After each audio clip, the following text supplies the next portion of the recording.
Ya estamos. No, sí, tenemos que grabar. Ok, gracias, Gaby. Bueno, bueno, la virtud que me tocó hablar hoy es el ingenio.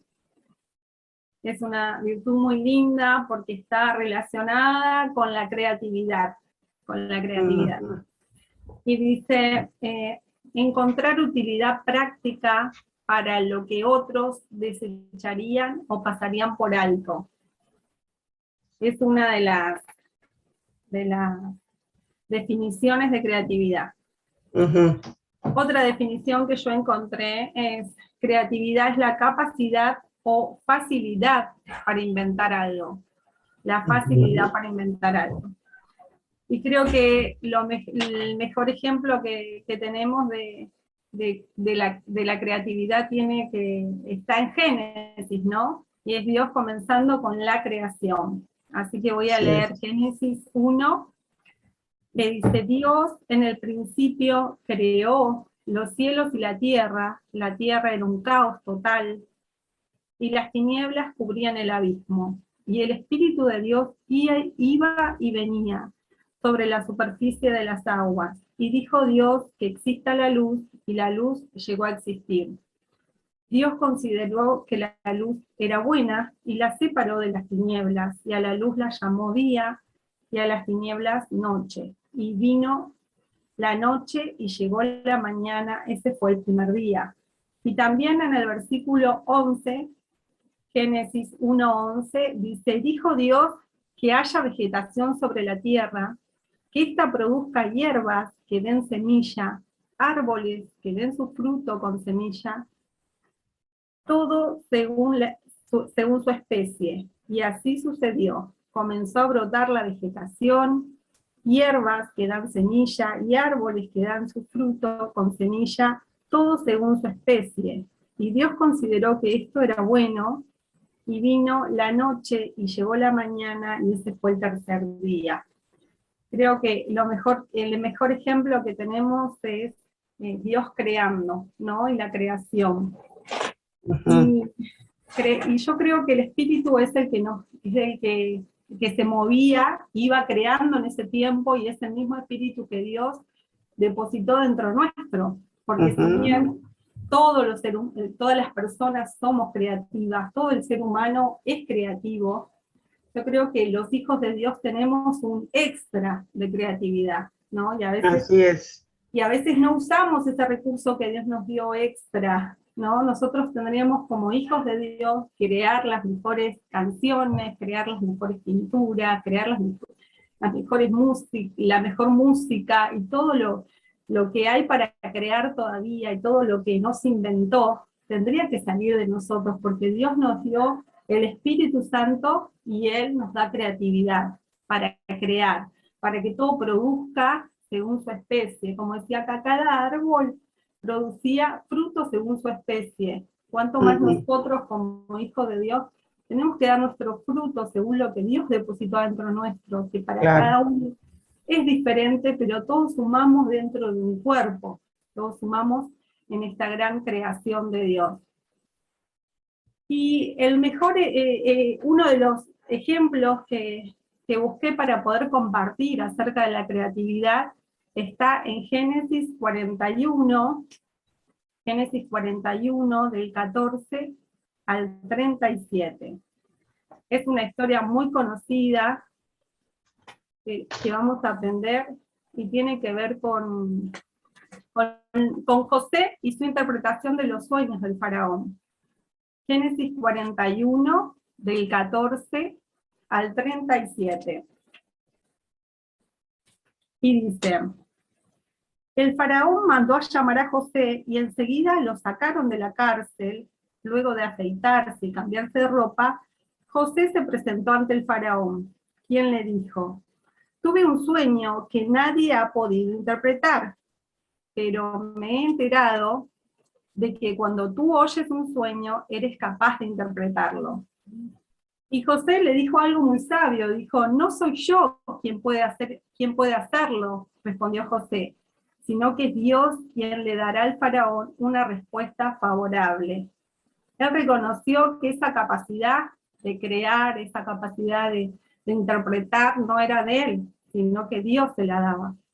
Y el faraón le contó a José lo siguiente: en mi sueño estaba yo de pie a orillas del río Nilo, de pronto salieron del río 7 vacas gordas y hermosas, y se pusieron a pastar sobre los juncos. Detrás de ellas salieron otras 7 vacas feas y flacas. Jamás se habían visto vacas tan raquíticas en toda la tierra de Egipto.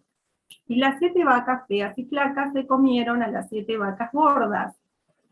Pero después de haberse comido, no se le notaba en lo más mínimo, porque seguían tan feas como antes. Entonces me desperté. Después tuve otro sueño. 7 espigas de trigo grandes y hermosas crecían de un solo tallo. Tras ellas brotaron otras 7 espigas marchitas, delgadas y quemadas por el viento solano. Las 7 espigas delgadas se comieron a las espigas grandes y hermosas. Todo esto se lo conté a los magos, pero ninguno de ellos lo pudo interpretar. José le explicó a Faraón: en realidad los sueños del Faraón son uno solo. Dios le ha anunciado lo que está por hacer. Las 7 vacas hermosas y las 7 espigas hermosas son 7 años. Se trata del mismo sueño. Y las 7 vacas flacas y feas que salieron detrás de las otras, y las 7 espigas delgadas y quemadas por el viento solano, son también 7 años. Pero estos serán 7 años de hambre. Tal como le he dicho al faraón, Dios le ha mostrado lo que está por hacer. Están por venir 7 años de mucha abundancia en todo Egipto, a los que le seguirán 7 años de hambre, que harán olvidar toda la abundancia que antes hubo. El hambre acabará con Egipto. Tan terrible será el hambre que nadie se acordará de la abundancia que antes hubo en el país.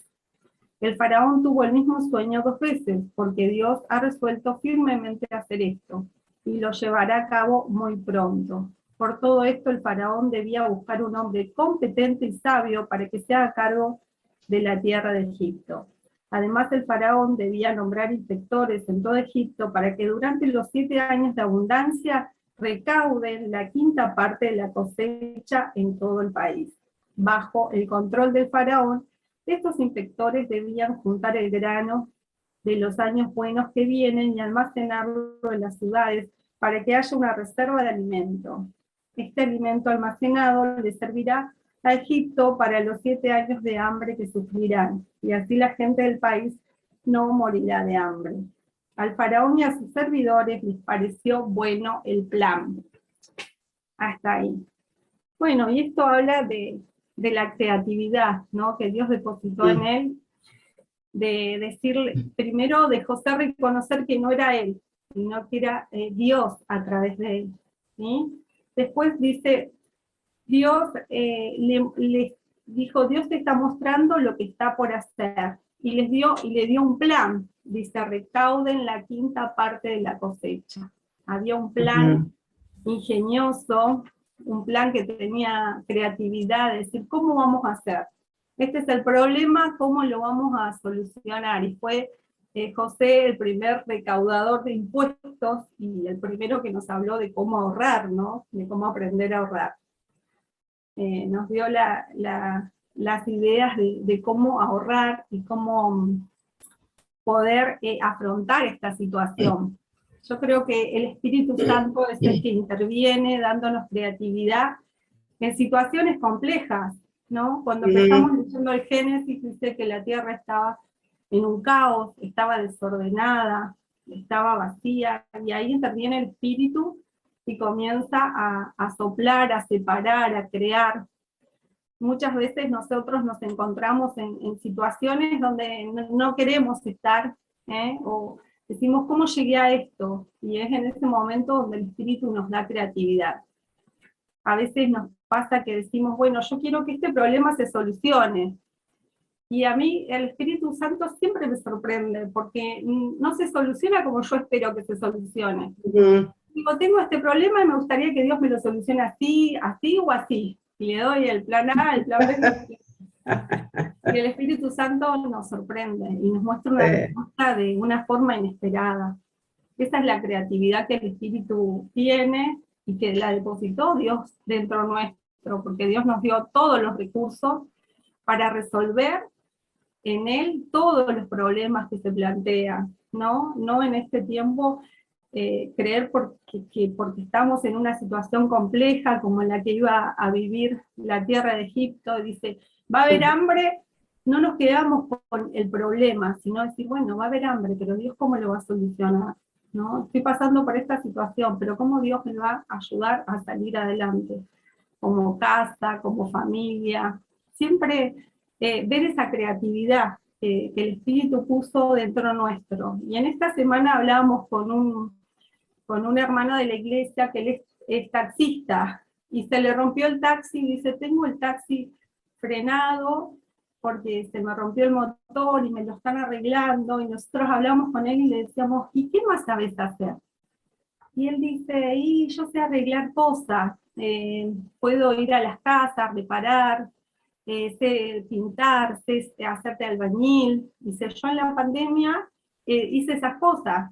Entonces nosotros le decíamos, bueno, aprovechar de vuelta para hacer esas cosas, para que en este tiempo que el taxi no anda puedas Claro. buscar recursos de otras formas, ¿no? Entonces tiene que ver con la creatividad, con esa capacidad o facilidad para inventar, para crear, para ver recursos donde la gente ve caos, ¿no? Ver recursos donde parece que no hay nada para hacer, pero ahí nos acordamos que Dios depositó en nosotros todos los recursos que necesitamos. Y otra de las definiciones de creatividad dice, es un proceso que se desarrolla en el tiempo, Así y que es. se caracteriza por la originalidad. Dios no nos da copia, no somos fotocopias, Dios nos hace creativos. Y por la adaptabilidad y por su capacidad de producir cosas nuevas y valiosas. Por eso dice, ingenio en el hogar implica que los miembros de la familia que aprecian cada momento junto, por corto que sea, con el fin de fortalecer sus relaciones, disfrutarse, aprovecharse, y invertir sabiamente todo ingreso adicional ganado por tiempo extra, días festivos y estímulos. Invertir sabiamente, ser creativos, encontrar maneras creativas de preparar los alimentos sobrantes y lo que la familia tiene en abundancia. Eso a las mujeres, cuando llegamos a casa y decimos no hay nada para cocinar, encontramos huevos y hacemos una recomida.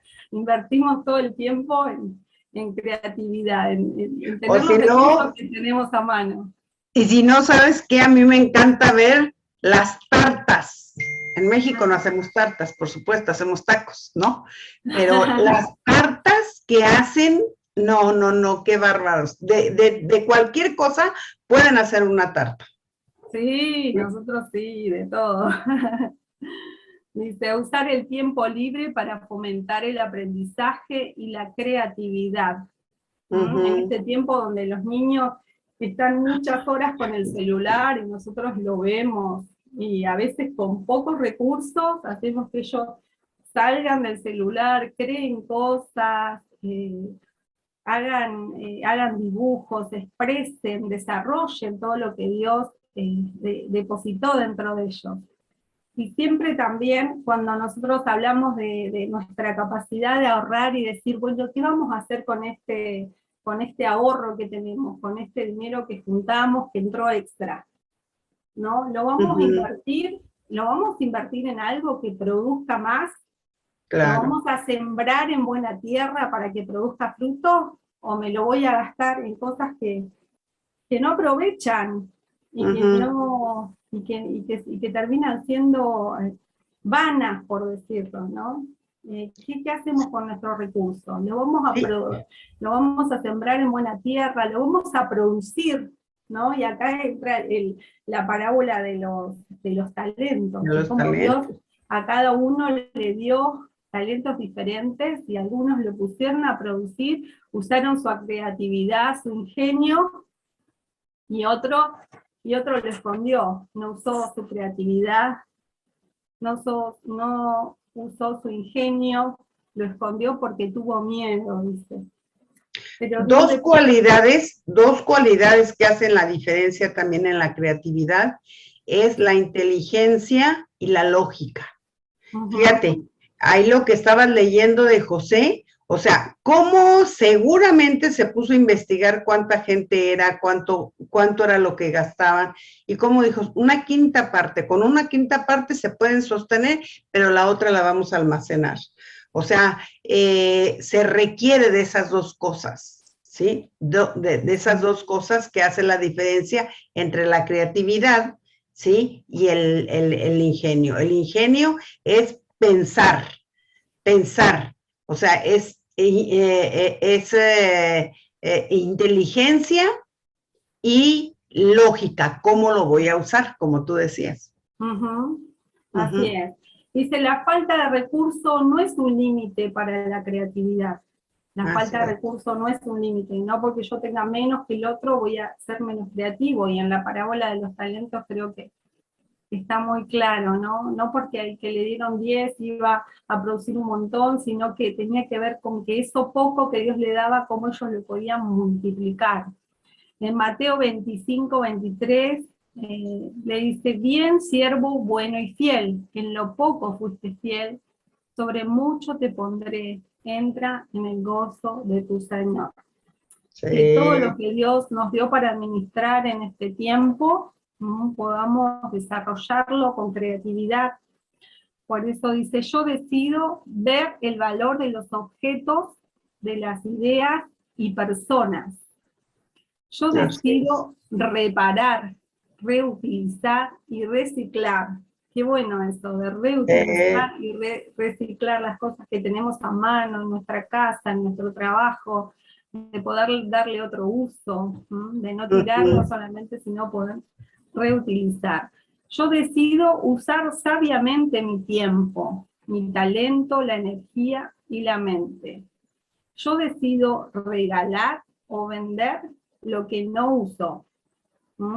Yo decido no regar basura. Entonces, utilizar los recursos que Dios nos dio. Dice que la recompensa del ingenio, de la creatividad, bueno, la creatividad se desarrolla ideando nuevas maneras de preparar alimentos, dice acá, nuevas maneras de usar el dinero, el tiempo, y los recursos que Dios nos da. Y el uso sabio de recursos sobrantes aumenta el valor de los mismos. La inversión de una pequeña cantidad de dinero se multiplica y se convierte en una gran cantidad con el tiempo. Lo mismo puede decir de cualquier recurso que utilizamos sabiamente. Y con el tiempo todos los recursos que Dios nos da se van a multiplicar. Así es. Y como tú dices, para la prueba, ahí está la de los talentos. O sea, al que hizo más, Dios le quitó el que hizo menos y se lo dio al que tenía más. ¿Por qué? Porque iba a dar una mayor remuneración. Y así es, ¿eh? Así es. O sea, es así, al que más creatividad e ingenio tiene, el Señor le va a dar más. Porque no va a haber nada.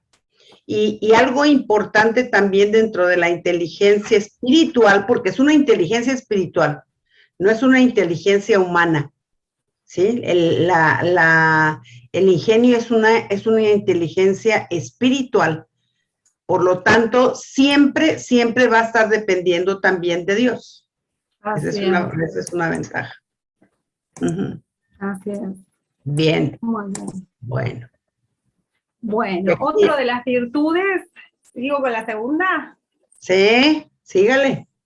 Bueno, la segunda es la iniciativa versus ocio. Bueno, la iniciativa es percibir y hacer lo que se necesita antes de que se me ordene hacerlo, ¿no? ¿Cuántos quisiéramos como 5 así, no? En la congregación. Híjole. Que tengan iniciativa. Hoy sí, son una bendición. Bueno, otra de las formas, creo que yo lo pude relacionar, tiene que ver con la gente proactiva, ¿no? Las personas que son proactivas, dice que tienen iniciativa y capacidad para anticiparse a problemas o necesidades futuras. Gente proactiva, que tiene la iniciativa y la capacidad para anticiparse al problema o a necesidades futuras. Y bueno, el mejor ejemplo que encontré en la Biblia de la iniciativa tiene que ver con David y Goliat. Así que vamos a leer en Primera de Samuel 17, del 17 al 37. Y dice, un día Isaí le dijo a su hijo David, toma esta bolsa de trigo tostado y estos 10 panes y vete pronto al campamento para dárselo a tus hermanos. Lleva también estos 3 quesos para el jefe del batallón. Averigua cómo le va a tus hermanos y tráeme una prueba de que ellos están bien. Los encontrarás en el valle de Ela con Saúl y todos los soldados israelitas peleando contra los filisteos. David cumplió con las instrucciones de Isaí. Se levantó muy de mañana y después de encargarle el rebaño a un pastor, tomó las provisiones y se puso en camino. Llegó al campamento en el momento en que los soldados, lanzando gritos de guerra, salían a tomar sus posiciones. Los israelitas y los filisteos se alineaban frente a frente. David, por su parte, dejó su carga al cuidado del encargado de las provisiones y corrió a las filas para saludar a sus hermanos. Mientras conversaban, Goliat, el gran guerrero filisteo de Gat, salió de entre las filas para repetir su desafío y David lo oyó.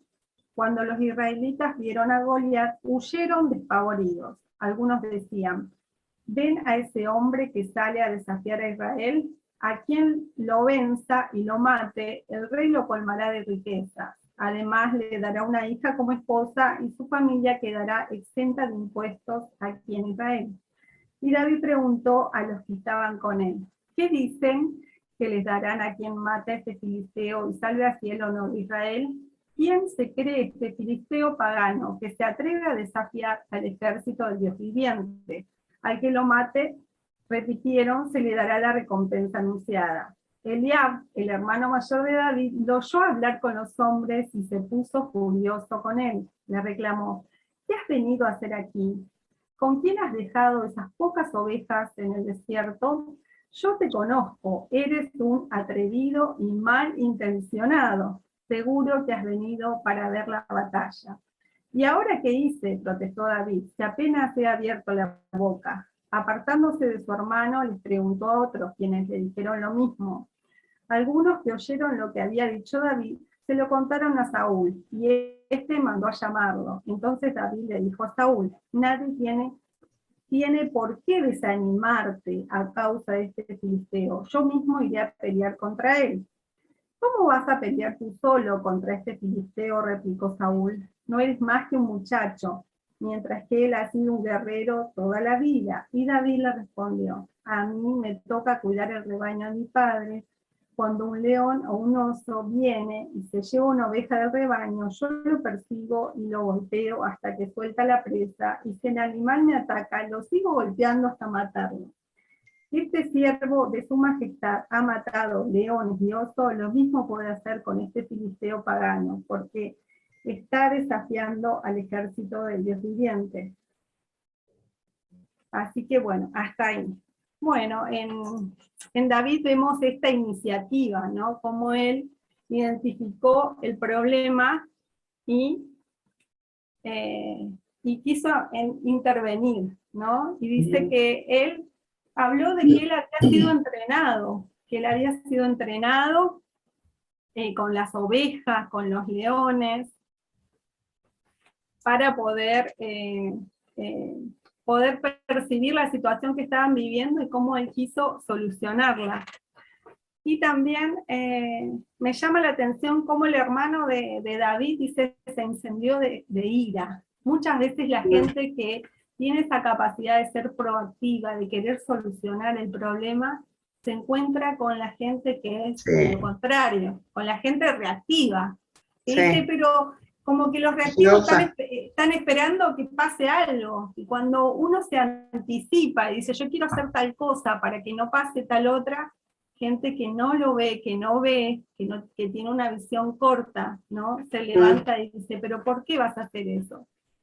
¿Por qué no esperamos a ver cómo se soluciona? Y esperar sentados esperando que se solucione sin que nadie intervenga, ¿no? Entonces vemos las actitudes de una persona proactiva diferente o versus una persona reactiva. Dice, una persona proactiva tiene iniciativa y busca oportunidades. David estaba buscando la oportunidad para lo cual él se había entrenado. En cambio, el reactivo, dice, mantiene una actitud pasiva ante la vida. Es como llano. Se queda ahí esperando hasta que no pase algo, y cuando hay un ejemplo que dice cómo la gota va entrando y va penetrando, ¿no? Y va entrando la gota de agua en la casa, pero hasta que no se inunda la casa es como, bueno, es una gota. Claro. Dejamos que chorree, que llueva, que entre agua porque es una gota. No está pensando que en el futuro la casa se va a inundar, ¿no? Dice, y eso fíjate que déjenme contarles algo que hacen en México en una cárcel que había una cárcel que, bueno, estaba, pues, la hicieron, era una isla, y el castigo mayor que un hombre recibía era estar firme en un lado y le caía una gota aquí. Una gota constante, hasta que le abría el cerebro. Una gota constante y les abrían el cerebro y fallecían. Esa era la muerte. Y era muy cruel y muy lenta. Y lo que tú dices es cierto. Parece que no pasa nada, ¿sí? Pero en realidad, a veces uno se encuentra con que, ¡ay, le ves tantito! Y es algo mucho más grande de lo que se piensa, ¿sí? Entonces, a veces eso, si no lo acudes inmediatamente la gotita, te puede causar muchos problemas. Y así es cualquier cosa, ¿sí? Yo le digo, los niños cuando son chicos, es que está chiquito. Sí, no hay gran problema, ¿no? Que no obedezca, no hay gran problema, porque son cosas pequeñas. Pero eso pequeño, cuando crece, los alcances son ya muchísimo, muy graves. Y ya no hay forma de detenerlo. ¿Por qué? Porque no se le enseñó a obedecer. Así, algo que es tan pequeño, ¿no? Sí, es cierto. Dice, las personas proactivas se adelantan a los problemas antes de que sucedan. Y ahí estaba David, ¿no? Preguntando, ¿qué es lo que está diciendo? ¿Qué recompensa le van a dar? En cambio, los reactivos, dice, esperan a que las cosas sucedan para reaccionar. Y a veces esa espera hace que cuando esté el problema ya hecho, no haya una solución simple, ¿no? Los proactivos, dice, no se dejan llevar por las emociones. En cambio, los reactivos dejan en manos de las emociones sus reacciones. Porque cuando ya quieren reaccionar, ya está el problema ahí, ¿no?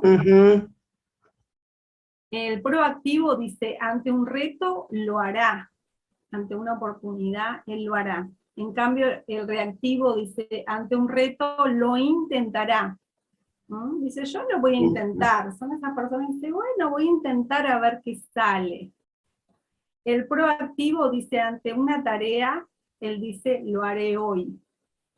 En cambio, el reactivo dice, ante una tarea, mañana lo haré.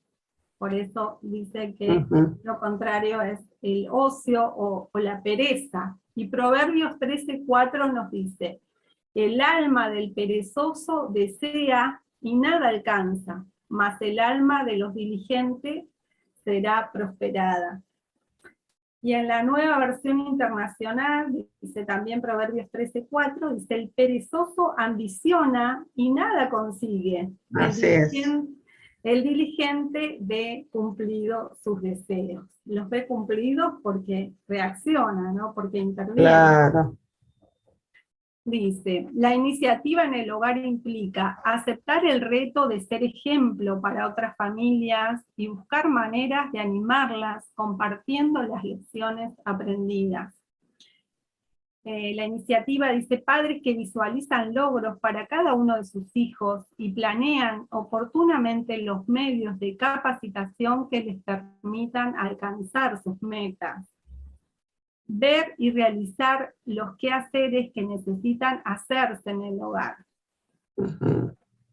La recompensa, dice Mateo 25:23, que lo leímos anteriormente también, dice, bien siervo, bueno y fiel, sobre poco fuiste fiel, sobre mucho te pondré. Porque siempre que nosotros... como David, ¿no? Que él dice, fue entrenado con sus ovejas, con sus leones, pero a la hora de actuar, él dio la iniciativa, dijo, tomó la iniciativa, es decir, están todos formados, están todos los soldados esperando, pero nadie va al frente. Y muchas veces esta pereza o este ocio tiene que ver con algo cultural, ¿no? Nosotros, así es. Tiene que ver con la cultura, aunque no nos guste mucho, pero aunque no nos guste mucho decir que tenemos una cultura de no ser proactivos. Y hay un dicho que dice así, dice la mentalidad japonesa. La mentalidad japonesa dice, si alguien puede hacerlo, significa que yo también puedo hacerlo. Si nadie puede hacerlo, significa que yo debo ser el primero en hacerlo. Y los japoneses son muy proactivos en hacer toda la tecnología, en sacar, en tener empresas que funcionan, que cumplen horarios, que hacen, dicen que cuando ellos hacen huelga, en vez de faltar al trabajo, van y hacen más horas de trabajo para tener más mercadería, para que esa mercadería extra produzca un desequilibrio en la empresa, y es su manera de hacer huelgas o de quejarse. En cambio, nuestra mentalidad, que es nuestra mentalidad latina, dice, si alguien puede hacerlo, que lo haga él. Sí. Si nadie puede hacerlo, ¿por qué tengo que hacerlo yo? ¿No? Lo diferente. Pero muchas veces nos pasa eso, decimos, y si nadie lo hace, ¿por qué lo tengo que hacer yo? Y a veces tenemos que pelear con esa cultura nuestra, y hoy en día más, nosotros observamos que hay una generación que trae como una pereza incorporada, ¿no? Que parece que uno tiene que estarle explicando y diciendo, como que a veces nosotros vemos que hay algo para hacer, y ya nos damos cuenta de si lo voy a hacer. Pero a esta generación hay que decirle, hay que hacerlo así, no le podemos decir, andá no le nace el barrer las hojas de los árboles que están cayendo, por decirlo de alguna forma. Uno ve y dice, están cayendo las hojas, pues estamos en otoño, hay que barrer. Pero hay una generación que uno tiene que decirle, mirá, estás viendo las hojas, la escoba la tenés que agarrar así, tenés que juntar esto así, tenés que embolsarlo así. Yo me doy cuenta de que hoy en día a los prejuveniles hay que hablarle, pero parece que hay que decirle punto 1, así es. Agarro la escoba, punto 2, punto en la pala, punto 3, meto dentro de la bolsa, porque no les nace, ¿no? Tienen como una pereza incorporada que tiene que ver con la tecnología, con cosas que están hoy avanzadas, si bien tienen sus cosas buenas, hay otras que nosotros nos damos cuenta que para nosotros el trabajar en la casa, en hacer cosas en nuestro hogar, ¿no? Era pan diario. Nosotros, yo siempre le cuento a Juan que mi mamá, cuando yo tenía 10 años, se fue a internar para tenerla a mi hermana, y me dijo, el pan casero se hace así. y se fue a internar al hospital, y si yo a los 10 años no armaba el pan casero con las instrucciones que me dio, no comíamos esos 2 días que ya se fue. Y yo los veo, los chicos hoy con 10 años, y uno dice, no, es una generación que le es cuesta. pasiva, es pasiva, muy pasiva. Muy pasiva. Sí, porque no, cada vez piensan menos, son menos lógicos, la lógica no les está funcionando mucho. ¿Y por qué? Porque están perdiendo más las cosas manuales. Totalmente. Eunice, mi hija, tiene aquí una escuela en Córdoba, y una de las cosas que les enseñan a los niños es, ahorita les están enseñando a coser en máquina. Qué bien. Sí. A niños y niñas, ¿eh? Y tienen sus máquinas. Yo ahora me decía, mamá, préstame tu máquina, porque tengo que poner a los niños y a las niñas a hacer cosas, o sea, a coser en máquina. Sí. Y estaban encantados los niños porque les hicieron unas bolsitas, ¿sí? De plástico transparentes, y alrededor les pusieron una telita, entonces les quedó la bolsita. Estaban encantados de hacerlo. Y muchas manualidades que les están enseñando a hacer, ¿sí? A cocinar. No, habían de ver a mis niños discapacitados, no los habían de ver cómo en la primera están aprendiendo a hacer. Este sábado hicieron bombones de avena con leche condensada, o leche de la lechera, no sé cómo se llama aquí la Nestlé. ¿Sí? Bueno, con eso, o sea, nada más. Y lo sabían de ver, y le decía una de las colaboradoras, tienen que ser redonditos, totalmente redonditos. Entonces uno hacía, pero te das cuenta que no pueden hacer cosas redondas. Les costó trabajo entender cómo era que tenían que, porque lo apachurraban muy fuerte. Entonces decía, no, tiene que ser suave, suave, así como una caricia que yo te hago, suave. Y ahí les estaban enseñando, porque fue un problema eso, que hicieran las bolitas y chiquitas, no redondas. Les costó un trabajo hacer los bombones, pero estaban fascinados a la hora que fueron y a todos nos convidan, ¿eh? A todos, a la salida, todos nos convidan. Pero, ay, no, qué hermoso es enseñarles algo así. Y muy importante, muy importante. Sí, yo en alguna ocasión aprendí, no sé si aquí hay repujado con aluminio o con estaño. Y yo hacía cajas de té, pero todas forradas y con dibujos de labrados. Y entonces tenía que ser súper preciso, porque no te podías, tú hacías tu cuadro y con las medidas, pero tenías que hacer el realce, ¿sí? Pero no tenías que hacerlo tan fuerte, porque si no menguaba la hoja. Entonces ese era el chiste. Y tenía que tener una precisión tremenda. Le voy a decir a mi hija que me mande esta semana una foto de la caja. Y yo no sabía qué tan importante era tan importante eso, que me ofrecieron un trabajo en una de las mejores escuelas de México para darle a los arquitectos, porque decían que ellos no sabían hacer líneas que conservaran el mismo grosor. Entonces, cuando ellos empezaban a hacer un dibujo y la línea era prolongada, empezaban bien, pero luego a la hora que terminaban, la punta ya se había achatado, y entonces esa medida ya no era tan precisa. Pero tenían ellos que aprender a hacerlo. Entonces, yo decía, ¿qué tiene que ver el repujado con la arquitectura, no? Y me decían, porque no se dan cuenta, visualmente no se dan cuenta. Y mi maestra me veía así, las hojas, y me decía, Pati, esta línea te salió más gruesa. Ten cuidado porque a la hora que lo pases y a la hora que empieces a trabajarlo, te va a salir chueca. Y las cajas iban bien forraditas así, de los laterales, hagan de cuenta que era como esto.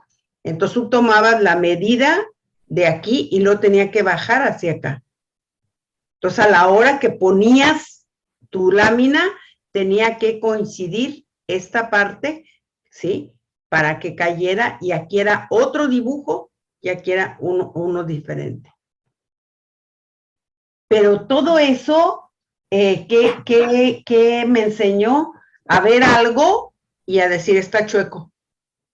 Así, nada más de verlo, no digo, eso está chueco, no, eso está grueso, no, eso está delgado. Cuando mis hijos hacían sus diseños, porque casi todos son diseñadores gráficos, decía yo, no, ese lado está más grueso, no, esa letra le hiciste así. Y me llamaban para eso. Mamá, ven a verlo, para que me digas si está parejo. Pero fue porque yo lo desarrollé en ese taller. En ese taller yo aprendí, y mi maestra era, no, una grosa, porque es así. ¡Ay! Yo le decía, pero no lo logro ver. No, Pati, velo, obsérvalo y obsérvalo y obsérvalo y obsérvalo. Y me pasaba a veces hasta 10 minutos viendo la misma figura hasta que yo detectaba cuál parte era la que estaba mal. Y eso es lo que se ha perdido también, ¿sí? El que no hay desarrollo psicomotor fino. Y que también, bueno, también a veces hasta las mamás, ¿no? Porque como tú dices, Gaby, le pones a alguien a barrer algo, pero no le dices cómo debe de tomar la escoba para barrer. Y como cuando bueno, yo al menos tenía escobas de popote, sí, que eran de así como pues unas varitas chiquitas.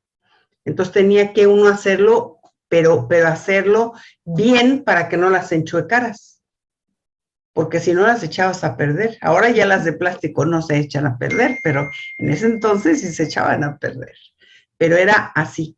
O sea, ¿qué hacíamos? Muchísimas manualidades, cosas manuales, muchas, ¿sí? Y no estábamos ociosos. Nos traían las mamás, pero sí. Trabaje y trabaje siempre. Que Dios nos haga personas proactivas. Y bueno, en el yo decido dice, hacer lo correcto antes de que se me ordene. Qué bueno. Así es. Yo decido no dejar para mañana lo que puedo hacer hoy. Yo decido contribuir al éxito de todo el equipo. Ay, sí, qué hermoso. Y yo decido ser parte de la solución y no parte del problema, y buscar maneras de ayudar a otros. Creo que muy claro el ejemplo de David, de cómo él pudo intervenir en esa situación y cómo en Dios pudo vencer el gigante, pero bueno, no se quedó quieto, no se quedó ocioso, no se quedó solamente con las ovejas, sino que quiso intervenir, tuvo la iniciativa. Y fíjate que es tan impresionante porque a nosotros cuando fuimos a Israel nos tocó un judío, y entonces él nos explicaba que en realidad no lo había matado con la onda. Una gomera. Sí, porque era de ese tamañito. La piedra era del tamaño de una nuez. De ese tamaño era la piedra. Entonces él tenía que darle aquí, exactamente en la mitad de las cejas, para dejarlo inconsciente. ¿Sí? Y entonces, él cuando le pegó, lo dejó inconsciente, y en ese momento tuvo que correr y cortarle la cabeza. porque no lo mató con la piedra, porque era una piedrecita muy chica, no lo mataba, sino lo noqueaba, ¿sí? Lo dejaba dentro del inconsciente. equilibrio. Exactamente. Entonces tenía que darle ahí, pero como ya lo había hecho con los osos, entonces lo sabía cómo hacer, y era una precisión que tenía tremenda, ¿sí? Porque la onda no es como la que se estira, sino es una tela era una piel, y luego le ponía la piedra, la abrazaba, y luego tenían que darle con fuerza para que no se saliera, y luego ver y darle, pero tenían que tener una precisión tremenda, y lo noquea. Entonces ahí es cuando, y después él corre para cortarle la cabeza, ¿sí? Porque además era demasiado grande la espada que tenía también, porque era chico, es que David estaba chico, en realidad era un adolescente, no era un joven, era adolescente, ¿sí? Por eso tuvo Dios que esperarse mucho tiempo para que reinara.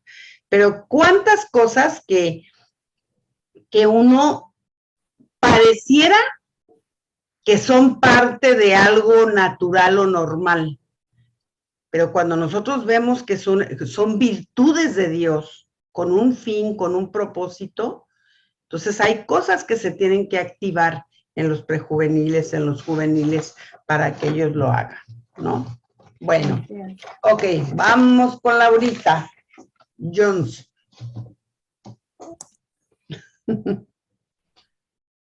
Sí, bueno, qué lindo, gracias Gaby. Bueno, no sé si estaremos bien con el tiempo para las dos, sí, las dos virtudes, ¿sí? Las damos. Vamos a ver si llegamos. Bueno, Veamos. perfecto. Bueno, a mí me tocó justicia, la verdad que precioso, profundo. Bueno, justicia, su antivirtud es corrupción, y la definición de justicia es asumir responsabilidad personal por sostener lo que es puro, recto y cierto. Y otra definición de justicia es implementar juicios sabios con base en las leyes y el carácter de Dios. Esto me parece muy bueno. Una de las principales palabras hebreas para justicia es sadak, y esta palabra comunica la idea de estar correcto en un sentido legal o moral.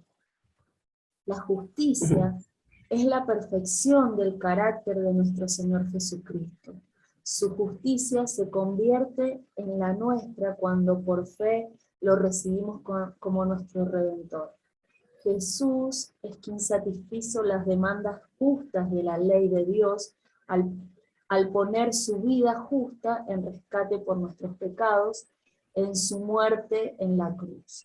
Y también la palabra justicia se usa comúnmente en relación con el juicio, porque muchas veces nos pasa eso, ¿no? Que oímos la palabra justicia y la relacionamos con juicio. Una palabra hebrea para juicio es mishpat, que significa veredicto, sentencia o decreto formal en relación con la ley divina o humana. Isaías 56:1 dice, guardad derecho y haced justicia. Bueno, hay varios versículos en la Biblia que hablan, así que dicen lo mismo, esto mismo, guardad derecho y haced justicia. La justicia y la cordura son los padres de, la sabiduría y la cordura son los padres de la justicia. Es muy, muy bueno que podamos entender esto, de que la sabiduría junto con la cordura van a dar como resultado la justicia en nosotros, en forma también de actos, y esto es lo que vamos a ir viendo enseguida. Proverbios 8, del 12 al 15, yo voy a leerlo bien resumido, dice, yo, la sabiduría, habito con la cordura, por mí reinan los reyes, y los príncipes determinan justicia. O sea, primero está la sabiduría para que pueda manifestarse la justicia aquí expresada, ¿no? Como acto. Ujú, ujú. Los requisitos para hacer justicia. Dice que la justicia es una expresión activa de la voluntad y de la naturaleza de Dios.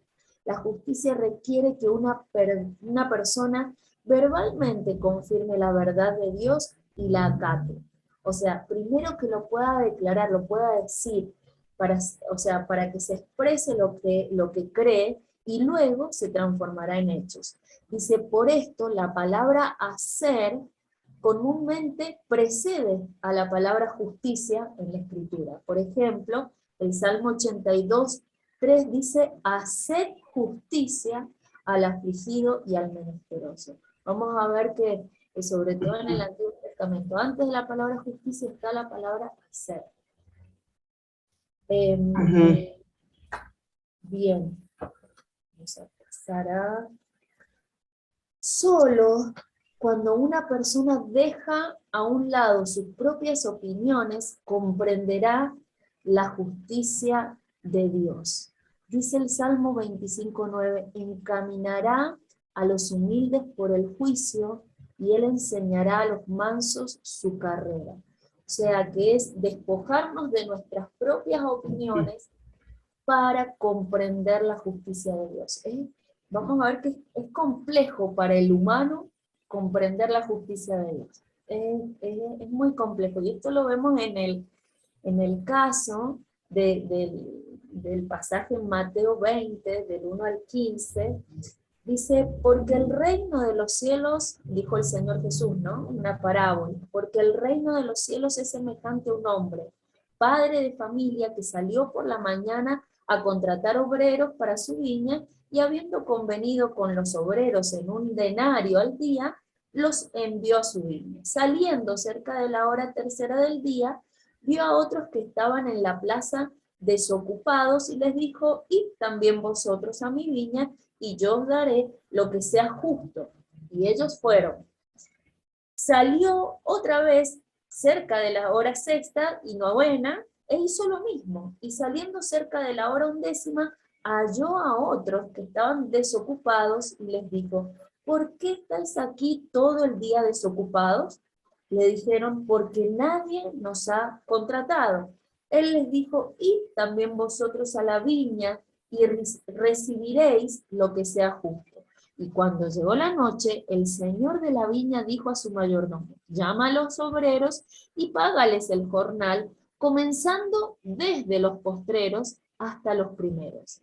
Y al venir los que habían ido cerca de la hora 11, recibieron cada uno un denario. Y al venir también los primeros, pensaron que ellos, ¿no? Dice, ellos pensaron que habían de recibir más, pero también ellos recibieron cada uno un denario. Y al recibirlo murmuraban contra el padre de familia, diciendo, estos postreros han trabajado una sola hora y los has hecho iguales a nosotros, que hemos soportado la carga y el calor del día. Él respondiendo dijo a uno de ellos, amigo, no te hago agravio, ¿no conviniste conmigo en un denario? Toma lo que es tuyo y vete, pero quiero dar a este postrero como a ti. ¿No me es lícito hacer lo que quiero con lo mío? ¿O tienes tú envidia porque yo soy bueno? Bueno, esto es esto de lo que decíamos recién. Solo cuando una persona deja a un lado sus propias opiniones, comprenderá la justicia de Dios. Porque nosotros creemos, según nuestras opiniones, o según nuestra perspectiva, creemos que pensamos justamente. A veces reaccionamos hasta a juzgar un asunto y lo juzgamos rápido. Y pensamos que es justo. Porque, o sea, en esto que acabamos de ver, podemos ver rápidamente como injusticia en este padre de familia. Y que encima ese padre de familia está representando a Dios. Y a veces sin darnos cuenta, nosotros estamos poniendo como en tela de juicio la justicia de Dios, o la soberanía de Él, o su voluntad, o su mirada, y desde nosotros no la podemos comprender. Por eso es que la justicia de Dios está basada en los principios inmutables de la palabra de Dios. La justicia es la respuesta a aquel que conoce la Escritura, que medita en ella, que le da autoridad a la ley de Dios de día y de noche. Dice Deuteronomio 17, del 18 al 20. Los reyes de Israel debían hacer su propia copia de la ley de Dios y leerla todos los días para poder tomar decisiones sabias y establecer su reino con justicia. Nosotros podamos entender cuánto necesitamos la palabra de Dios para renovar nuestra mente, porque justamente tendemos a hacer juicios rápidos según nuestra opinión. Sí. Sí. La justicia de Dios establece culpabilidad cuando los mandamientos de Dios son violados. La justicia del hombre busca quitar la culpa y rebajar las normas. La justicia de Dios nos hace confesar nuestras faltas e implorar su misericordia, pero la justicia del hombre justifica los errores y descarta la misericordia. Mire, esta expresión me gustó mucho. Si queremos promover un avivamiento en nuestra casa, en nuestra ciudad, debemos hablarle a la gente de sus responsabilidades. Pero si queremos incitar rebeldía, debemos hablarles de sus derechos. Qué parecida a la sociedad que tenemos hoy, ¿no?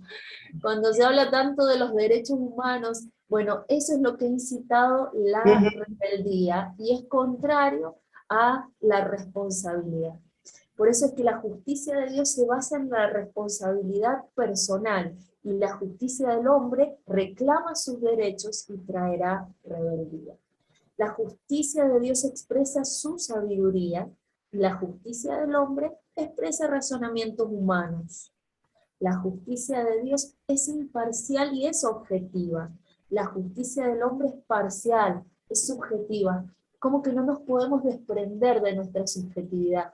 Miremos la reacción recién de estos hombres que trabajaron, y los que trabajaron desde la primera hora de la mañana hasta los que empezaron a trabajar una hora antes de que se terminara el día. Claro, ellos se estaban comparando y entendían que la justicia era que recibieran más dinero los que habían trabajado más. Pero Dios no piensa así, y es como para nosotros, bueno, vuelvo a esto, creo que es tener que renovar nuestra mente con la palabra de Dios para conocer su carácter, para conocer el carácter de Dios y la naturaleza de Él, y no cuestionarlo, porque si no hasta lo cuestionaríamos a Dios mismo, lo vamos a cuestionar en algún momento. Sí, entender la justicia de Dios es, para mucha gente es muy difícil, muy, muy difícil. Este ejemplo que pusiste, Laurita, es un tema de controversia, suéltalo. ¿Tú quieres saber de veras lo que la gente sabe o conoce de la justicia? Ponles ese ejemplo y empiezan, ¿y ustedes qué opinan? ¿Y por qué sí, por qué no? No, empiezan a decir cosas tremendas. Ahora que hemos estado dando escuela de vida, no sabes lo difícil que la gente entienda la justicia. Porque es cierto, o sea, nosotros entendiendo la grandeza de quién es nuestro Padre, nosotros no podemos decirle esto sí y esto no, porque entonces perdemos la dimensión de lo que Él es y de quién es, ¿sí?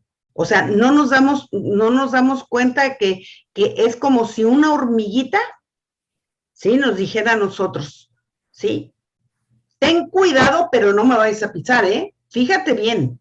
Y así de pequeña, alegarnos a nosotros. Sería incongruente, ¿sí?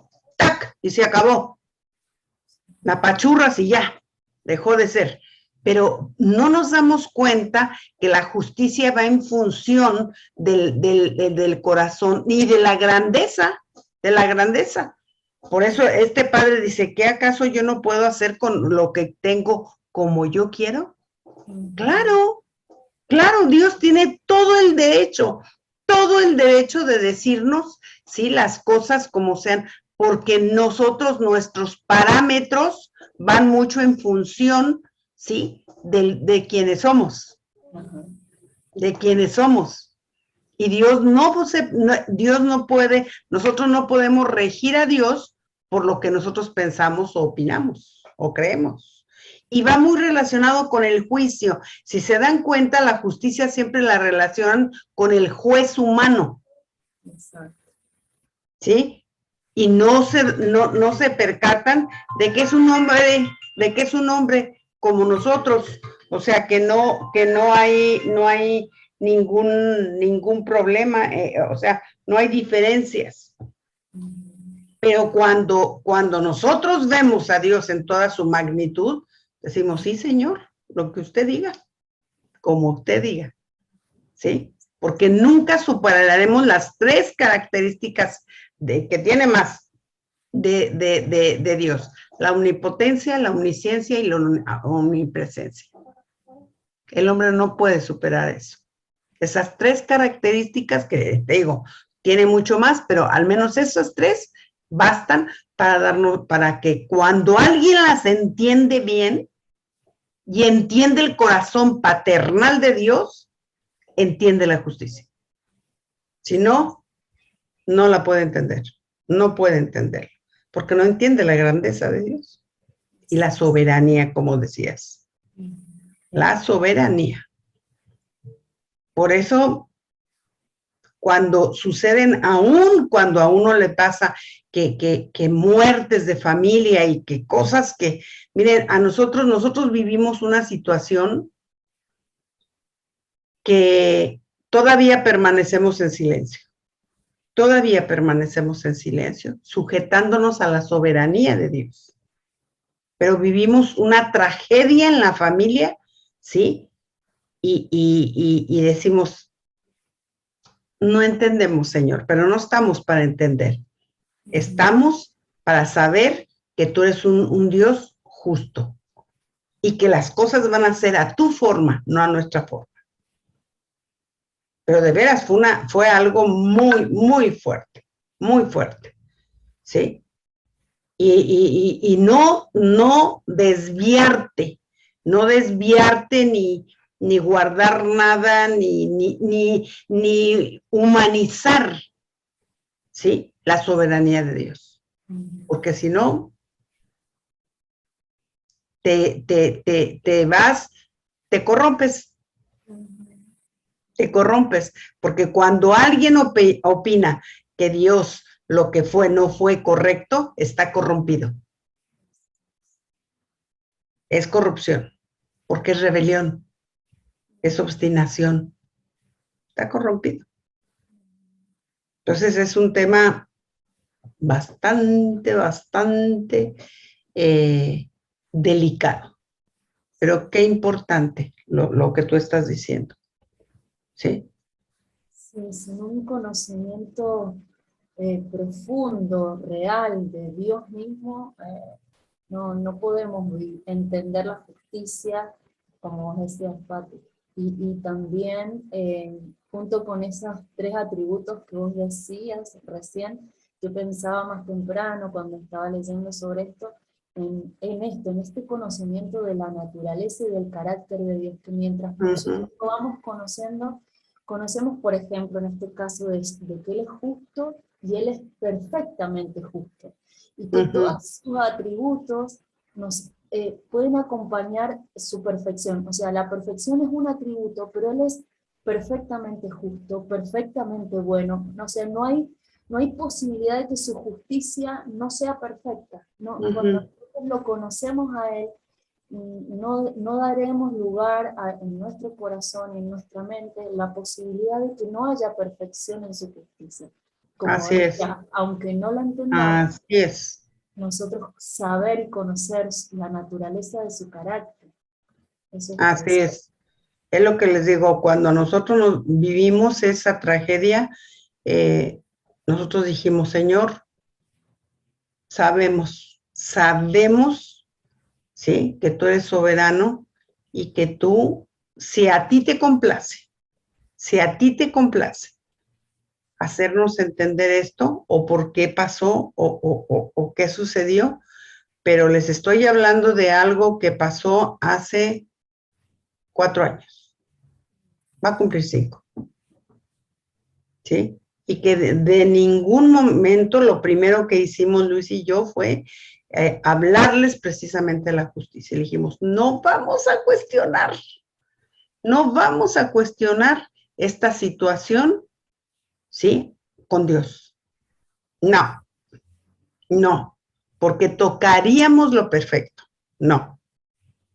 Y gracias a Dios que lo pudieron entender, ¿sí? Le pasó a una hermana de Luis, y gracias a Dios, ay no, yo bendigo tanto a Dios porque es tan bueno. Miren, las cosas no se han solucionado, o sea,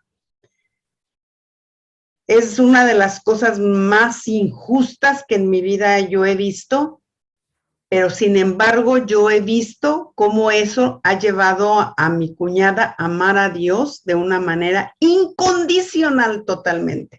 No importando su dolor, no importando su sufrimiento, no importando muchas cosas de ella, que las ha matado por decir, Dios es bueno y Dios me ama. Se acabó. ¿Sí? Y cuando le sucedió, bueno, yo hablé llorando y todo, y ella me dijo, ¿sabes qué? Porque yo la oí muy bien. Una vez que fui a Mendoza, la vez que fui a Mendoza que me hospedaron los peregrinos.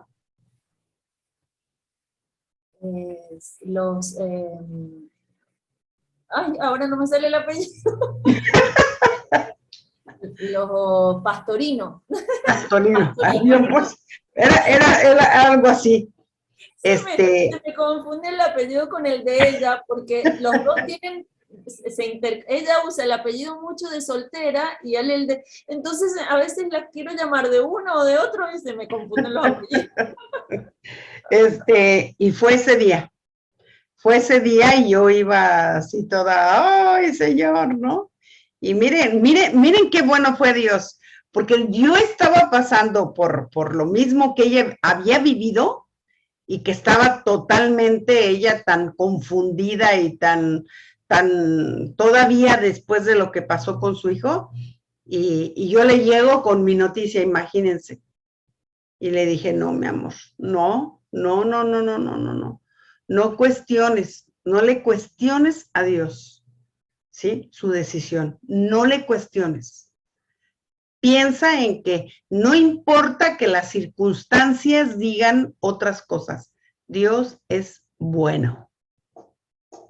Y seguramente que tus oraciones, lo que tú y tu esposo hicieron por tu hijo, seguramente Dios lo escuchó. Y no lo tomó en menos, porque venía de parte de los padres. Así yo ahorita, aunque yo soy la tía, no, yo no tomo en menos, ¿sí? Lo que le estamos pidiendo al Señor. Entonces, les digo, cosas muy, muy fuertes, pero que a veces tenemos que permanecer creyendo en esto. Creyendo en su carácter, creyendo en sus atributos, y hasta ahí, porque humanamente hasta ahí llegamos. Yo cuando la palabra que dice Pablo, ¿sí? Vi cosas inefables, a mí eso me dice, yo seguramente cuando llegue al cielo me voy a encontrar con cosas que nunca pensé, que nunca me imaginé. Así es que yo lo consideramos que Él nos va a sorprender. A lo mejor hasta allá tenemos la respuesta, pero hasta allá le esperaremos. Porque les digo, fue pues muy, muy traumático, de veras. Era como para que ella se hubiera alejado de la fe y sin embargo, no.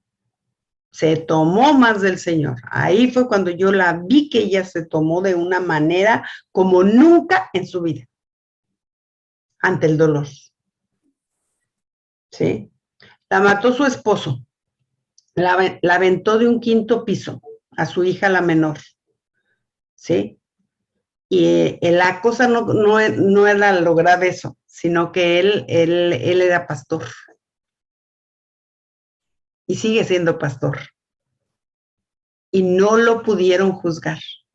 No pudieron hacerle un juicio. Porque él armó todo de una manera como si hubiera sido un accidente. Y le quitó al hijo. O sea, ellos tenían un hijo y a mi cuñada nunca se lo dejó ver. Nunca se lo ha dejado ver a partir de ese tiempo. O sea, cosas que tú dices, ay, Señor, ¿no? Porque le decía, déjamelo ver, quiero verlo. Y el niño se había criado con ellos 1.5 años con ella, porque la esposa trabajaba, él hacía trabajar. Entonces, no, fue terrible, terrible, terrible, terrible. Y les digo, sigue siendo porque todavía no ha podido ver al niño. Entonces, y nada más tiene 2 nietos, el de otra hija y este.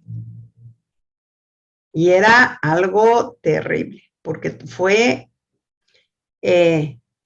yo digo, demoníacamente planeado todo, todo, todo, todo, todo lo que hizo, todo.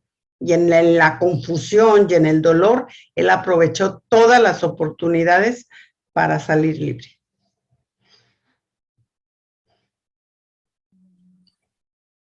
Y él sigue ejerciendo su pastoral. Así es que, no, muy fuerte, ¿sí? Pero nosotros decimos, cuando dice que Dios no puede ser burlado, yo lo creo. Yo lo creo. Y este año, el año pasado, falleció su esposo cuando supo el último veredicto que había, que no les iban a dejar ver al niño, y él falleció. Él falleció. Y antes de la semana, no, antes del mes, falleció su mamá. Y se quedó ella sola. Pero se ha tomado del Señor como no tiene ni idea. Y tiene unos pastores preciosos en Mar de Plata. Fíjense, cómo a la distancia ellos la acompañaron de una manera hermosísima. Yo digo, lo que hace el amor de Dios. Ay, lo que hace el amor de Dios. Y esos hombres los hemos bendecido, pero en serio, por cómo las han sostenido a ella y a sus 2 hijas. No, cosas, pero cuando vemos esto es lo que hace la diferencia, su justicia. No.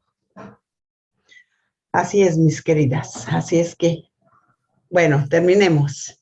Bien, bueno, yo tengo ahí unas preguntitas como para que nos ayudemos a ver cuánto hemos entendido, ¿no? La justicia del Señor y cuánto también nosotros podemos expresarla, porque el Señor dice, haz justicia. Entonces, una de las preguntas es, ¿lees la ley de Dios? ¿La meditas? ¿La memorizas? ¿Le das autoridad? Cuando estás tratando un asunto que requiere justicia, ¿buscas ejemplos bíblicos semejantes para basar tus decisiones en ellos? ¿O no? ¿O simplemente haces un juicio rápido? ¿Has pedido a Dios un corazón entendido para poder hacer juicios sabios y justos? ¿Tienes un espíritu humilde, dispuesto a que Dios te guíe a la justicia y al juicio? ¿Comprendes la diferencia entre la justicia de Dios y la justicia del hombre? ¿Clamas al Señor cuando necesitas tomar una decisión basada en la justicia?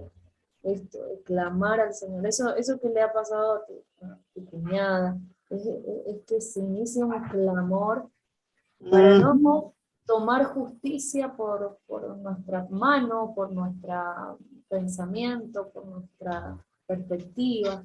Ujú. Justicia en el hogar implica establecer para uno mismo una norma elevada en cuanto a pensamientos puros, acciones correctas y lealtad a la familia. Así es. Padres que no solo disciplinan a los hijos por decisiones incorrectas, sino que los instruyen para tomar decisiones correctas. Esto también es tener el equilibrio de que si hemos enseñado en casa a los hijos los pensamientos de Dios, la palabra de Dios, que no sea desde la ley de todo lo que es no y disciplinar, sino que también es instruirlos para que ellos amen la ley de Dios y no la sientan como un peso, una carga, o sea, como esa ley que es imposición, sino que podamos decir lo que dijo David: cuánto amo tu ley, y ella es mi meditación día y noche. Y que eso sea en nuestras casas, que haya un verdadero amor por los mandatos de Dios, por Dios, la justicia de Dios, lo que es recto para Dios, lo que es puro para Dios, pero que no sea imposición, sino amar eso que Dios ama. Amar lo que Dios ama y aborrecer lo que Él aborrece. Eso es justicia también. Asumir la responsabilidad de protegerse mutuamente, esto es en la familia, contra lo que no es puro ni sano. O sea, es asumir responsabilidad de protegerse unos a otros, de identificar cuando algo no es puro, no es recto, el poder hablar verdad en amor, como dice la palabra, ¿no? Compartir pertenencias, entendiendo que todo lo que se posee alguna vez fue recibido. Y esto también es justicia, porque bueno, todas las virtudes creo que se vinculan en algún punto con otras, ¿no? Sí. Y por eso esto de compartir pertenencias, entendiendo que todo lo que se posee alguna vez fue recibido. No se acordar a la gratitud, a la generosidad. Y están, bueno, las recompensas de la justicia son la estabilidad familiar. La corrupción no puede destruir a la familia cuando cada miembro examina su conciencia sobre lo que es correcto. Esto que vos compartiste es tan maravilloso, o sea, más allá del dolor, la corrupción no puede tocar nuestra familia. Por más que pasen cosas fuertes, dolorosas, algunos más que otros, pero la corrupción puede tocar nuestro corazón cuando en nuestro corazón no hay justicia, o no hay entendimiento de la justicia. Por eso todo esto que vos hablabas, Patti, es como guardar el corazón, más allá de nosotros querer emitir un juicio que consideramos justo hacia alguien que hizo algo malo, pero cuidemos de que no vaya a corromperse nuestro corazón por hacer un juicio. Así es. Y otra recompensa de la justicia es una sociedad segura. O sea, se amplía no solamente en la estabilidad familiar, sino que es cuando nosotros amamos la justicia, nosotros hacemos justicia, también eso impacta en la sociedad.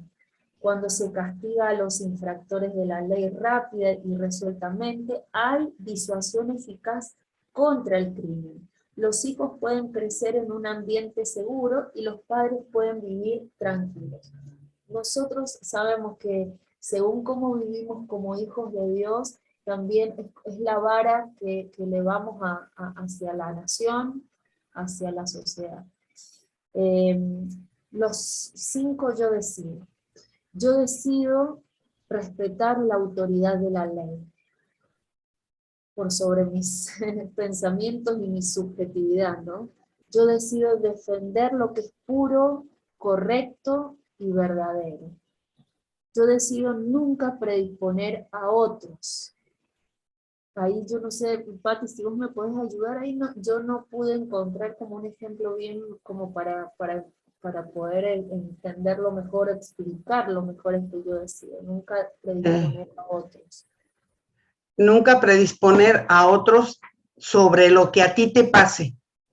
O sea, lo que tú decías, el que, haz de cuenta, a ver, les voy a poner nuestro ejemplo. Nosotros nunca hablamos ni dijimos nada sobre esta persona. Nunca. Porque entonces ya nosotros estaríamos haciendo nuestro propio juicio. ¿Me explico? Y predispones a la gente y le quitas a él la oportunidad. Finalmente le quitas la oportunidad de que se pueda arrepentir, porque eso nunca lo podemos olvidar. Nosotros nunca podemos olvidar que somos también instrumentos de justicia. Y aunque parezca eso algo terrible, pero fíjense, ella estuvo en un congreso, y en ese congreso le dieron una palabra. Y le dijeron, ya está tu vestido de lino fino, ya está listo. Y ella no entendió, ¿no? No entendió la palabra. Pero la persona que se lo dijo, le dijo, el Señor dice que ya está tu vestido de lino fino. O sea, yo dije, a ver, ¿cómo es, no? Y dice, no te preocupes, ten paz. Y yo creo que no es tanto lo que que fue para ella, sino el que fue también para nosotros. ¿Me explico? Eso fue para nosotros la palabra que le dijeron, y le dijeron, Dios tiene contentamiento de tu corazón. Por eso Dios ya preparó tu vestido de lino fino. Yo dije, en ese momento nadie entendía, ni ella, lo que pasaba, pero a los 8 días sucedió esto. Y lo que ella trataba de hacer era de reconciliar las cosas, porque ella ya estaba en un departamento, en otra casa, pero estaba en un departamento y la estaba arreglando. Estaba poniendo cortinas y cosas así. Pero ella tratando de hacer las cosas tranquilas. O sea, eres su papá, siempre lo vas a ver, siempre vas a tener todo el derecho de verlo, no hay problema, pero ya no podía vivir con él porque ya le había pegado, ya le había maltratado, ya le había hecho muchas cosas. Entonces ya había tenido agresiones muy fuertes. Entonces ella había decidido en paz, hacer las cosas tranquilas y en paz, pero hacerlas. Entonces, cuando se viene todo esto, y él le dijo, nada más que ella todo grababa, y le dijo, si tú quieres dejarme, te voy a matar. Y nadie se va a dar cuenta que yo lo hice.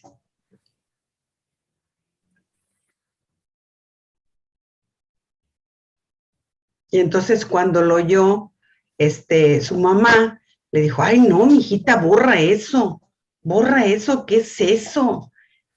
Eso es una amenaza del diablo, le dijo. Y lo borró. Dijo, no, mija, no vaya alguna vez oír tu hijo eso y no está correcto. Hay que hacer las cosas bien, hay que hacer las cosas en paz. Entonces no había la evidencia de lo que él había dicho, ¿no? Pero la mamá sí lo había oído. Entonces, no fue difícil, pero es eso, no predisponer a otros, ¿sí? No predisponer a otros de corrupción, porque pues es así. Uh-huh. Bien, bueno, los últimos dos, yo decido permanecer siempre abierto a razonar, y yo decido mantener limpia mi conciencia. Bueno, tiene que ver con esto, con estar basados en la palabra de Dios, porque también la conciencia puede tender como dice Pablo, si tu corazón no te reprende, fiel es Dios. O sea, nosotros podemos creer que tenemos limpia la conciencia, pero es por también por nuestra propia justicia. Pero Claro. mantener la conciencia bajo Cristo, bajo el gobierno de Cristo, nuestros pensamientos, bajo su autoridad. Entonces, bueno, el Señor es el que mira los corazones, así que el Señor nos revele más de esto, de su justicia. Es algo tan profundo para seguir Así mucho es. tiempo. No. No te preocupes, no te preocupes. En esta clase... No lo Ah, digo de ahora, no tengo más nada, ah, sino que digo que seguir en nuestro corazón meditando, ¿no? Que sí. se en su búsqueda, en buscar más de conocerlo. Ay, sí, sí, sí, porque si no, imagínate, no, nos volvemos, no, finalmente nos regresamos a nuestra condición, ¿se dan cuenta? O sea, nosotros fue lo que vimos. Si nosotros empezamos a hacer juicio contra él y cosas contra él y ir en contra de él, no vamos a establecer nuestra propia justicia. Y ahí nos sujetamos a la ley y nos sujetamos y nos sujetamos. Pero claro, él ganó mucho terreno ahí y lo hizo muy rápido. Entonces, ya cuando las cosas se quisieron hacer, costaba mucho entrar a la misma corrupción, ¿sí? O sea, nos decían, sí, pero tienen que darle tanto al abogado, tanto al Ministerio Público, tanto. No, y dijimos, no podemos entrar a medir cómo hacer las cosas a la misma forma. Porque él llegando con el Ministerio Público, después, fíjense, hasta apenas el año pasado, supimos que llegó y un abogado y dijo, a ver, déjame ver. Y entonces él también era Ministerio Público y fue con el Ministerio Público y le dijo, oye, ¿y ese caso que hubo, que no sé qué, que no sé cuánto? Ah, sí, dice, sí, pero le costó bastante a él. Y en ese momento él soltó muchísimo dinero para que el Ministerio Público actuara a su favor. Y el Ministerio Público tiene el mismo valor su declaración de un juez. Entonces, pues ni modo. Así es, mis amadas, así es que uno tiene que entender esto muy bien, enseñárselo muy bien a la gente, muy bien, para entender que no somos jueces, que no nos podemos sentar en esa silla, porque solo le corresponde a él, al Dios fiel y justo, ¿no? Así es, bueno, ya después leen lo del elefante, que es bastante interesante. Bueno, dentro de la próxima clase da lo de lealtad, Bueno, ¿sí? no leí lo del elefante, pero si querés no se lo terminamos después. Yo no A ver, digo por si la otra. quieres, sí, si quieres, dilo, Laurita. Bien. Bueno, sí, es lo último que quedaba. El elefante africano macho sostiene la estructura social y evita que los machos jóvenes formen pandillas y molesten a otros animales o a la gente. Y establece claramente una cadena de mando para que cada individuo tenga su lugar seguro en la manada. Es como que el elefante macho, el mayor, dice que, claro, hace esto de que asegura la comunidad, la sociedad de los Imagínate, ay, elefantes, santo Dios. hasta entiende que los jóvenes o los elefantes adolescentes se perturban entre ellos como manada y también a la gente. Y bueno, qué maravilloso, ¿no? Ver al elefante ahí manifestando esta virtud de poner orden, de lo que es correcto, de disciplinar cuando es necesario. Todo eso es parte de de esta virtud dentro del carácter de Dios. El carácter de Dios es eso, Él disciplina cuando es necesario, Él pone orden, Él establece esa estructura también de mando. Bueno, así es Dios y lo podemos ver aún en los animales. Yo creo que aquí podemos, cuando vemos todos estos animales, uno en tanto también, ¿no? Características de Dios o virtudes de Dios, uno digo, con razón dice la palabra que la creación gime, porque la venida de Jesús. Porque ver que un animal tiene más sentido de justicia que muchos gobernantes, ¡ájale! Eso es difícil, ¿no? Muy, muy difícil. Entonces, imagínate que no los vieron cómo se comportaban, cómo hacían todo en beneficio de los demás, cómo guardaban el orden, cómo protegían a la gente, porque además cuando hay un elefante que es educado, que es domesticado, es impresionantemente obediente y cuidador. Es impresionante. Son geniales los elefantes, geniales, geniales. Sí. Bueno, así es que, bueno, de la próxima clase, sí, veremos